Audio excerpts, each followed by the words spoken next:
Mesdames et messieurs, c'est la fin de la première partie de cette édition. Tout de suite avec le signal de la régie, la deuxième partie.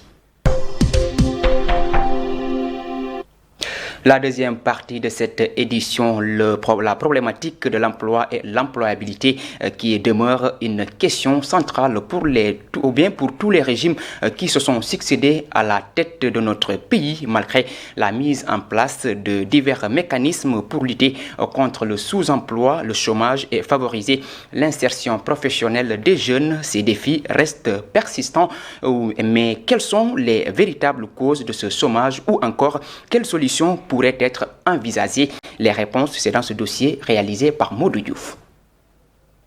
Dans un pays où le taux de chômage dépasse 23%, selon les données de l'Agence nationale de la statistique et de la démographie, et où 300 000 nouveaux jeunes arrivent chaque année sur le marché du travail, ces chiffres illustrent la persistance du chômage qui frappe une grande partie de la jeunesse sénégalaise. Plusieurs facteurs expliquent cette situation. Il y a des jeunes qui n'ont pas de qualification professionnelle, il y a d'autres qui ont une qualification professionnelle et qui n'arrivent pas à s'insérer sur le marché de l'emploi. Des fois, les formations ne sont pas adaptées au marché par rapport au marché de l'emploi. Et l'autre chose, c'est par rapport à la saturation de certaines formations, voilà, comme les banques finances, les assurances. Après les études, quand tu perçois le diplôme, il n'y a aucun accompagnement. Le deuxième, je disais aussi qu'il y avait l'accompagnement de l'État, parce qu'il y a beaucoup de jeunes qui veulent.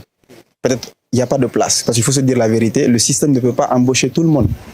Parmi la majorité des jeunes, l'accès au premier emploi est devenu un véritable parcours de combattant, substituant ainsi un drame social, même chez leurs parents. Tous les jeunes veulent aider leurs parents, mais il est très difficile pour eux de trouver du travail. C'est pourquoi on les voit traîner dans les rues. Ils vont même jusqu'à faire des choses malsaines, c'est-à-dire agresser ou autre. Ils ont vraiment besoin de l'aide.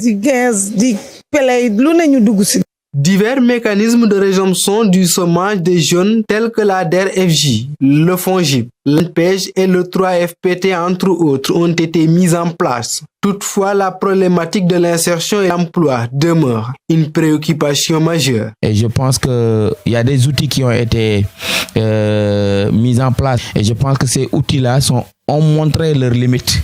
Voilà, ils ont essayé de régler le problème, mais jusqu'à présent, le problème vraiment reste intact. Et je pense que c'est des outils, c'est de très bons outils qui ont été élaborés, mais malheureusement, des fois, c'est la mise en œuvre qui pose problème. Il est important d'abord de faire un diagnostic du problème. Ensuite, d'évaluer, vous l'aviez dit tout à l'heure, d'évaluer les programmes qui ont été en cours. Parce qu'on a mis beaucoup de milliards sur la table, mais qui n'ont produit aucun effet en termes de résolution de cette question du chômage des jeunes. L'entrepreneuriat est considéré comme un levier stratégique sur lequel l'État devrait s'appuyer en accompagnant efficacement les initiatives et les porteurs de projets. Des prêts. Or, il y a des jeunes qui veulent s'investir. Par exemple, moi, dans mon domaine qui est de la télécommunication, vous avez 5 millions aujourd'hui, vous ne pouvez même pas investir. Déjà, le véhicule va coûter très cher parce que le dédouanement est excessif. Déjà, il y a tous ces aspects-là qu'il faut revoir. Par exemple, ces solutions sont très simples. Il faut un fonds. Et arrêter de faire des discours. C'est-à-dire ne pas dire qu'on accompagne les jeunes et en réalité, sur le terrain, ce n'est pas le cas. Par exemple, pour un vrai entrepreneur, un vrai accompagnement, 1 million, 2 millions, c'est absolument rien. Il faudra former des jeunes à ce qu'ils puissent faire un business plan, avoir des bons projets concrets et leur donner du fonds. Pas aller sélectionner 2 ou 3 personnes parce que voilà, et faire de la publicité. Moi, je pense, à mon avis, en Afrique, c'est de la publicité, c'est du people. Il faut réellement un fonds réel qui sera voté à l'Assemblée nationale, qui sera uniquement destiné à l'accompagnement des jeunes dans l'entrepreneuriat. Dans cette dynamique, le président du conseil départemental de jeunesse de Pikine appelle à plus de grande inclusion des jeunes dans l'élaboration des politiques publiques qui leur sont destinées. essayer maintenant de voir avec tous les acteurs. C'est-à-dire que la vision doit être holistique. C'est-à-dire qu'on ne peut pas confier la question de l'emploi des jeunes au seul ministère de la jeunesse. Donc il y a le ministère de l'éducation, de la formation professionnelle et technique.